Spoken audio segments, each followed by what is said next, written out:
नमस्कार, एक बार फिर से आप सभी का हार्दिक अभिनंदन है मेरे YouTube चैनल पर। हमारी जन्म पत्रिका के द्वादश भाव विचार के ऊपर जो ये वीडियो सीरीज चल रही है उसका ये 11वीं वीडियो है। 11वें भाव के ऊपर हमारी इसमें चर्चा होगी। जन्म पत्रिका के 11वें घर का संबंध मुख्य रूप से इनकम सोर्स से जोड़ा जाता है, अवसर और सोर्स ऑफ इनकम। परंतु इसके अतिरिक्त इससे कुछ अन्य विचारणीय विषय भी होते हैं, जैसे कि धनागम, लाभ, मित्र, सुख, समाज में श्रेष्ठता, वाहन, लाभ, सुख, प्रॉपर्टी योग, मशीनरी कार्य, मेल मिलाप, क्रिया, कुशलता, आकस्मिक लाभ, आभूषण, ऐश्वर्य, प्रशिक्षण, कर्मकांड, देवोपासना व विभिन्न प्रकार के अवसर जो भी हैं वो इसी घर से देखे जाते हैं। लाभ भाव के बारे में पराशर ऋषि कहते हैं, लाभाधिपो यदा लाभे तिष्ठेत केंद्र त्रिकोणयो बहुलाभम तदा कुर्यात दुच्चे सूर्यांश गोपी। अर्थात लाभेश लाभ स्थान में हो या केंद्र त्रिकोण में हो, अस्त होकर भी अपने उच्च राशि का हो तो अधिक लाभकारक होता है। लाभेश धन भाव में हो और धनेश गुरु के साथ केंद्र में बैठा हो तो अतिशय लाभकारक होता है। लाभेश शुभ ग्रह के साथ तृतीय भाव में स्थित हो तो 36वें वर्ष में उसे जातक को 2000 निष्क जो है प्राप्त होते हैं। 2000 निष्क मतलब जमा कर लेता है। अभी निष्क जो है गोल्ड के कॉइन को कहा जाता था पहले के ज़माने में, तो 2000 सोने के सिक्के मतलब 36वें वर्ष में प्राप्त कर लेता है। ये तो पुराने टाइम में, आज से 2000 साल पहले की बात हो रही है, उससे पहले की बातें हो रही है। आज के टाइम में जो भी उसका 2000 सिक्कों का जो गोल्ड के कॉइन का जो रेट हो सकता है वो मान के चलिए इतने करोड़ या जो भी है। इस प्रकार से इसी प्रकार से कहते हैं लाभाधिपति केंद्र त्रिकोण में शुभ ग्रह के साथ हो तो व्यक्ति 40वें वर्ष में 500 निष्क प्राप्त करता है।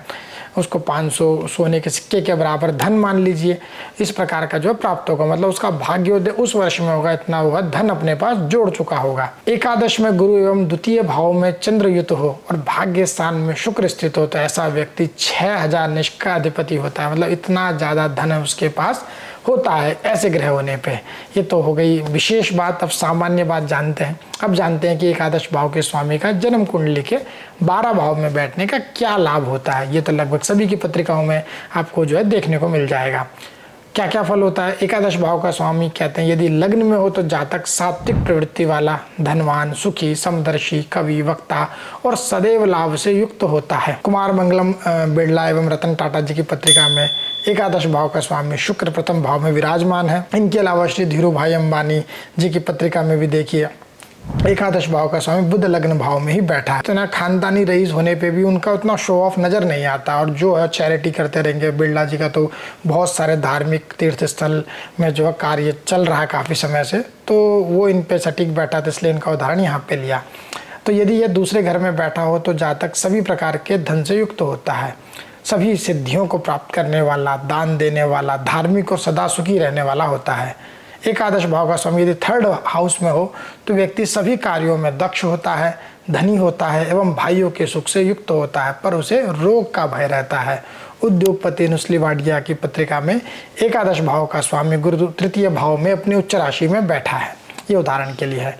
यदि यह चौथे घर में हो तो व्यक्ति को माता पिता से लाभ प्राप्त होता है तथा वह अपने माता पिता को तीर्थ का भ्रमण कराने वाला होता है एवं घर की भूमि के सुख से भी युक्त होता है। यदि यह पंचम भाव में हो तो उसके पुत्र सुखी होते हैं एवं स्वयं विद्यावान, सुंदर, सुशील, स्वधर्म प्रेमी और सुखी होता है। या छठे भाव में हो तो जातक रोगी, क्रूर बुद्धि वाला, विदेश में रहने वाला, वह शत्रुओं से पीड़ित रहता है। 7वें भाव में हो तो ससुराल पक्ष से लाभ प्राप्त करने वाला, उदार, गुणी, कामी और अपनी पत्नी के वश में रहने वाला होता है।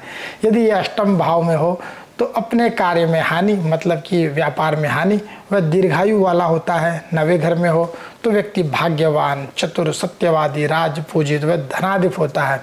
उद्योगपति मुकेश अंबानी जी की पत्रिका में एकादश भाव का स्वामी बुध भाग्य भाव में विराजमान है। भाग्यवान भी है, चतुर भी है और बाकी राजपूजित तो है ही, मान के चलिए इनके बारे में। इनके अलावा आरपी गोयनका एवं महाराजा त्रावणकोर की पत्रिका में भी एकादश भाव का स्वामी शनि भाग्य भाव में विराजमान है, तो वो भी इनके पत्रिका में घटित होता है। और यदि यह कर्म भाव में हो तो व्यक्ति राजपूजित गुणों से युक्त, मतलब 10वें घर में हो तो राजपूजित गुणों से युक्त, अपने धर्म में रत रहने वाला, सत्यवक्ता तथा इंद्रियों को वश में रखने वाला होता है।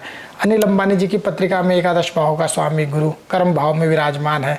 तो ये उदाहरण इनका इसलिए लिया क्योंकि देखिए कहीं ना कहीं इनको जो भी नुकसान हुआ, जो भी मतलब आर्थिक हानि हुई इनको, तो वह सब भी चीज़ें होने के बावजूद उन्होंने मतलब देश नहीं छोड़ा या किसी प्रकार का वो नहीं करा, अपनी संपत्तियां बेची, सब बेच के मतलब सबका कर्ज चुकाया। अब ये स्थिति आ रही है सुनने में कि कहीं ना कहीं जो है दोबारा उनके जो पुत्र है वो वापसी कर रहे हैं और निश्चित तौर पे जो इनका इतना बलवान गुरु है वापस इनको जो है लेकर के आएगा। ये तो हो गया। अब इस प्रकार से यदि एकादश भाव में हो तो क्या होता है, उसे सभी कार्यों से लाभ, स्वयं पंडित एवं प्रतिदिन उसके सुख की वृद्धि होती है। 12वें घर में हो तो जातक सदा सत् कार्य में व्यय करने वाला, कामुक, अधिक पत्नी वाला व मिलेच्छ से संबंध रखने वाला होता है। इस प्रकार एकादश भाव के विषय में जो ये हमारी वीडियो है, इसका जो सभी विषय जो हमने कवर कर लिए हैं, आशा करता हूँ कि आपको आज की वीडियो से भी कुछ लाभ आपके ज्योतिष के विषय में हुआ होगा। और जो लोग अपनी पत्रिका के बारे में विस्तृत जानकारी प्राप्त करना चाहते हैं, नीचे दिए गए संपर्क पर अपॉइंटमेंट बुक कर सकते हैं, ऑनलाइन ऑफलाइन दोनों माध्यमों से। चाहे तो फ़ोन कॉल पे कंसल्टेशन ले सकते हैं, चाहे तो आप ऑफिस में आकर के विजिट भी कर सकते हैं। तो अभी के लिए आपसे विदा लेते हैं, मिलते हैं एक नई वीडियो में एक नए विषय के साथ में। तब तक के लिए जय माता।